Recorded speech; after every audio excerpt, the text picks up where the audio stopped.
News Bangladesh, সংবাদ দিনের শেষে। জাতীয় সংবাদ। আইন শৃঙ্খলা রক্ষাকারী বাহিনীর হাত থেকে কোনো শয়তান যেন পালিয়ে না যেতে পারে বলে সে বিষয়ে সতর্ক করেছেন অন্তর্বর্তী সরকারের স্বরাষ্ট্র উপদেষ্টা লেফটেন্যান্ট জেনারেল মোহাম্মদ জাহাঙ্গীর আলম চৌধুরী।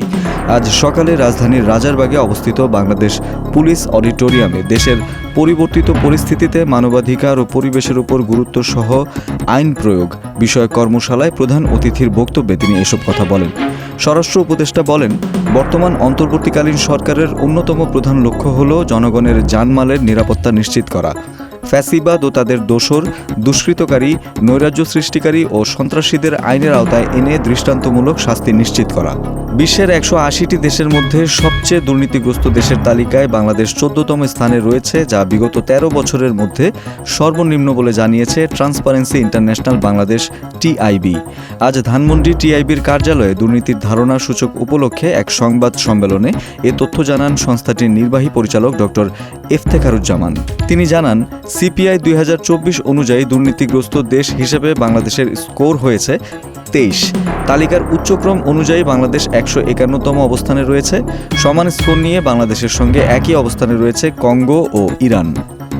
শেখ হাসিনা সরকারের উচ্চ পর্যায়ের ব্যক্তিরা সাংবাদিক দম্পতি সাগর সরোয়ার ও মেহরুন রুনি হত্যা মামলার তদন্ত বাধাগ্রস্ত করেছে। এই কারণে ১৩ বছর পার হলেও তদন্ত প্রতিবেদন আলোর মুখ দেখেনি, এমন তথ্য জানিয়েছেন সাগর রুনি হত্যার ঘটনায় করা মামলার বাদীর আইনজীবী মোহাম্মদ শিশির মনির। তিনি বলেন, বর্তমান সরকার আসার পর হাইকোর্টের একটি বেঞ্চ মামলাটি তদন্তের জন্য উচ্চ পর্যায়ের টাস্ক ফোর্স গঠন করেছে। আগামী ৪ এপ্রিলের মধ্যে তাদের তদন্ত প্রতিবেদন আদালতে দাখিলের কথা রয়েছে। টাস্ক ফোর্সে যারা রয়েছেন তারা মামলার বাদী, আইনজীবী সহ সংশ্লিষ্টদের সঙ্গে কথা বলেছেন। তদন্ত কমিটির সংশ্লিষ্টরা আমাদের জানিয়েছেন, আগের সরকারের উচ্চ পর্যায় থেকে তদন্তে বাধা দেয়া হতো, এই কারণে তদন্ত আগায়নি।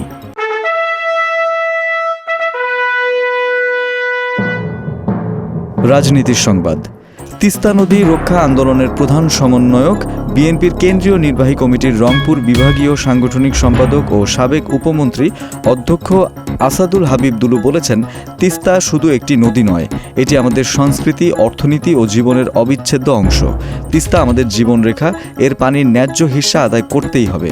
আজ গাইবান্ধার সুন্দরগঞ্জ উপজেলার হরিপুর তিস্তা ব্রিজ পয়েন্টে তিস্তা নদীর পানির ন্যায্য হিস্সা আদায় ও মেগা প্রকল্প বাস্তবায়নের দাবিতে আয়োজিত প্রস্তুতিমূলক সভায় প্রধান অতিথির বক্তব্যে তিনি এসব কথা বলেন। সাবেক উপমন্ত্রী দুলু বলেন, যারা দীর্ঘ ১৬ বছর রাষ্ট্র ক্ষমতায় ছিল তারা শুধু নিজেদের স্বার্থ রক্ষা করেছে, জনগণের দিকে তাকায়নি। আওয়ামী সরকার ভারতের পররাষ্ট্রনীতির কাছে নতজানু হওয়ার কারণে এই প্রকল্পটি বাস্তবায়ন হয়নি। আন্তর্জাতিক সংবাদ। মধ্য আমেরিকার দেশ গুয়াতেমালার রাজধানী গুয়াতেমালা সিটিতে ভয়াবহ সড়ক দুর্ঘটনা ঘটেছে। এতে অন্তত ৫১ জন নিহত হয়েছেন, আহত হয়েছেন আরও অনেকেই।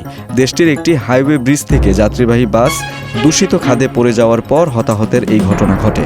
আজ সংবাদ মাধ্যম আল জাজিরার এক প্রতিবেদন থেকে এ তথ্য জানা গেছে। প্রতিবেদনে বলা হয়েছে, ধ্বংসাবশেষে আটকে পড়া অন্যান্য লোকদের বাঁচানোর প্রচেষ্টা চলছে। দুর্ঘটনায় নিহতদের মধ্যে ৩৬ জন পুরুষ ও ১৫ জন নারী। তাদের মরদেহ প্রাদেশিক একটি মর্গে পাঠানো হয়েছে। তথ্য প্রযুক্তির সংবাদ। প্রচলিত সার্চ ব্যবস্থার বিকল্প হিসেবে এআই মোড নামের নতুন সুবিধা চালু করতে যাচ্ছে বিশ্বের শীর্ষ টেক জায়ান্ট গুগল। নতুন এই সুবিধা চালু হওয়ার পর বর্তমানের তুলনায় আরও সহজে অনলাইন থেকে প্রয়োজনীয় তথ্য জানতে পারবেন ব্যবহারকারীরা। বর্তমানে গুগল সার্চে এআই ওভারভিউ সুবিধা থাকায় সার্চ ফলাফলের উপরের অংশে এআই এর মাধ্যমে তৈরি সংক্ষিপ্ত উত্তর দেখায়। তবে নতুন এআই মোড হবে সম্পূর্ণ ভিন্ন ধরনের।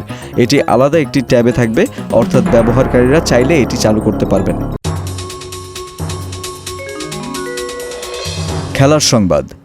সৌদি ক্লাব আল নাসেরে ২০২৩ সালের জানুয়ারি থেকে আছেন ক্রিস্টিয়ানো রোনালদো। ক্লাবটির সঙ্গে চুক্তির মেয়াদ আরও ১ বছর বাড়াতে যাচ্ছেন এই পর্তুগিজ ফরওয়ার্ড। নতুন চুক্তির ফলে তিনি সৌদি ক্লাবটিতে থাকবেন ২০২৬ সালের জুন পর্যন্ত। রোনালদো আল নাসেরের সঙ্গে সমঝোতাতে পৌঁছালেও চুক্তিটি এখনও সই হয়নি। হয়তো কিছুদিনের মধ্যেই আনুষ্ঠানিক ঘোষণা আসবে। এদিকে রোনালদোর চলতি চুক্তির মেয়াদও শেষের পথে, সেটার মেয়াদ আছে আগামী জুন পর্যন্ত।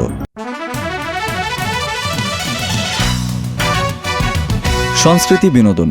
আমি বাংলায় গান গাই গানের স্রষ্টা ভারতের পশ্চিমবঙ্গের প্রখ্যাত গীতিকার সুরকার ও সঙ্গীত শিল্পী প্রতুল মুখোপাধ্যায় গুরুতর অসুস্থ হয়ে কলকাতার SSKM হাসপাতালে আইসিইউতে ভর্তি আছেন। প্রতুলের শারীরিক অবস্থা এখনও স্থিতিশীল নয় বলে চিকিৎসকেরা তাকে নিবিড় পর্যবেক্ষণ আইসিইউতে রেখেছেন।